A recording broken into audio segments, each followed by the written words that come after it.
tiles installation at painting works. So tara, samahan nyo ako sa ating panibagong vlog. So nandito na nga tayo sa ating tiles installation project mga master. Ayan, so kasalukuyan yung pagle-layout at paghahalo ng ating dry pack. So mula dito sa kwarto mga master papunta sa baba, ayan, hanggang doon sa may sala. Yun ang lalagyan natin ng tiles. So yung gagamitin nating tiles ay 60 by 60.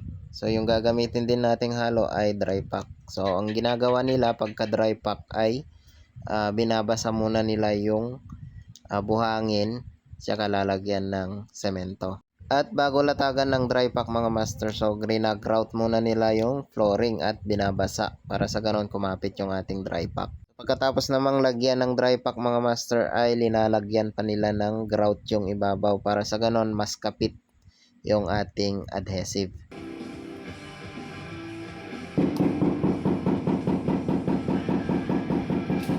Dahil nga isang lugar lang yung dalawa nating project mga master ay pupuntahan muna natin yung mga tropa natin sa may painting works natin. So malapit lang dito mga master.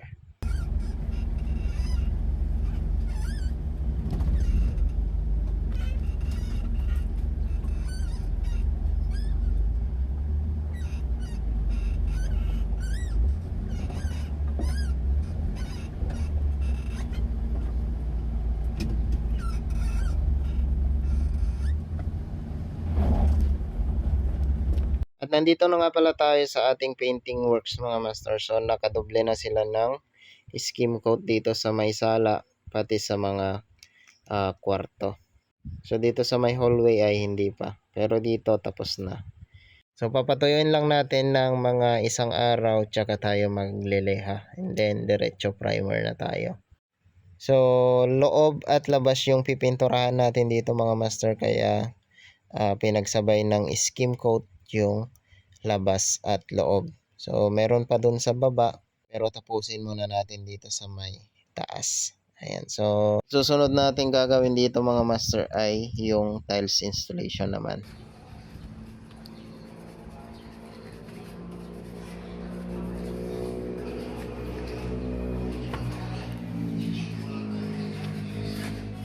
So pagdating natin dito ng hapon mga master ay ito na yung kanilang natapos. So 4:45 na kaya pagkatapos nito ay uuwi na tayo.